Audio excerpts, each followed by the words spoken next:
আসসালামু আলাইকুম সবাইকে। আমাদের বাগানে বারান্দায় সবজি বুনছিলাম, তো পুঁই শাক সুন্দর হয়েছে। পুঁই শাক দিয়ে আজকে চিংড়ি মাছ দিয়ে রান্না করব।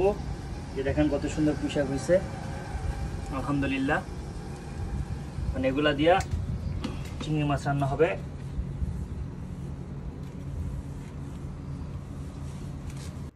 চিংড়ি মাছ দিয়ে পুঁই শাক দিয়ে রান্না করব, যার জন্য এখন চিংড়ি মাছগুলোর এই পিছনে রগ আছে, এগুলো বেছে নিব, তারপর রান্না স্টার্ট করব। চিংড়ি মাছের রগ বেছে নিচ্ছি। চিংড়ি মাছ দিয়ে আজকে পুঁই শাক রান্না করে খাবো, এই জন্য আর কি।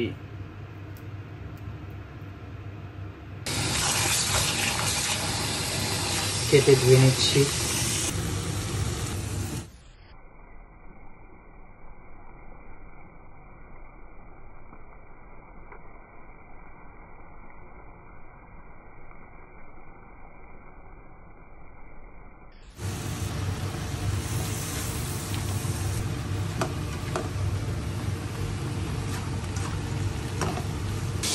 রান্না শেষ।